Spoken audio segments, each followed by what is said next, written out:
Paul tells the church, don't get uppity about the fact that you've replaced Israel. You've been grafted in now. Their hearts are hardened, so that the Gentiles can be brought in. Don't get a big head, because God can do the very same thing to you.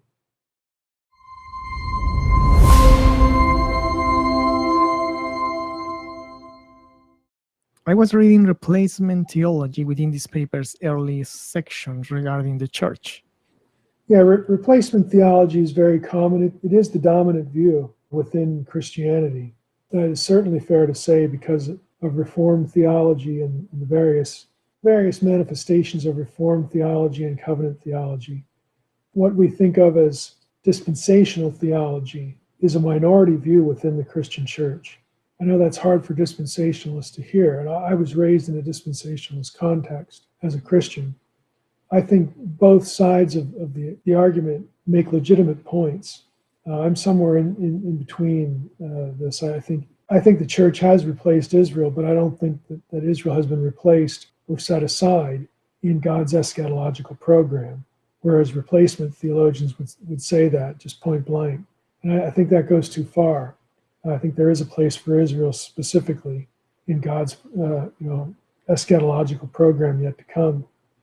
But replacement theology is certainly the dominant view and not dispensational theology.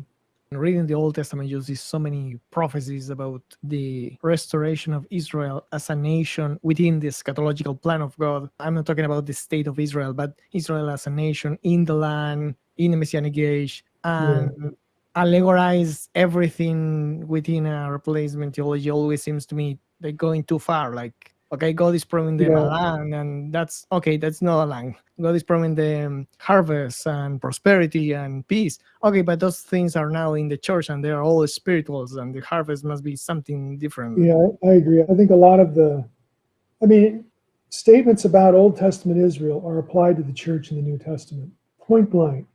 We're a kingdom of priests. That's said of the church, not just Israel. We are the people of God. We are the temple, of the living God. That's the church. It's not Israel, it's the church. There's a lot of Old Testament language used of Israel that gets applied to the church in the New Testament.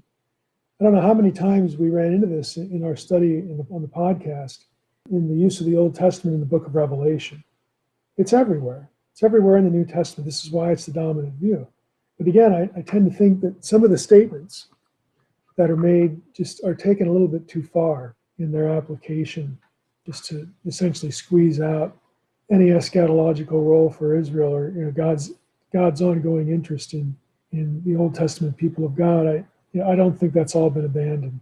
I don't know how you can hold that view and read in Romans 10 and 11, where God tells the church, which is mixed, Jew and Gentile now, Paul tells the church, look, don't get uppity about the fact that you've replaced Israel. You've been grafted in now, and Israel now they're in a time of unbelief. Their hearts are hardened, so that the Gentiles can be brought in.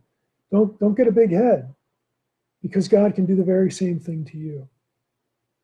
I think that warning is serious, and God can do it. He's not bound, to replace and displace Israel. There's still a plan there, and God's going to accomplish that plan no matter what.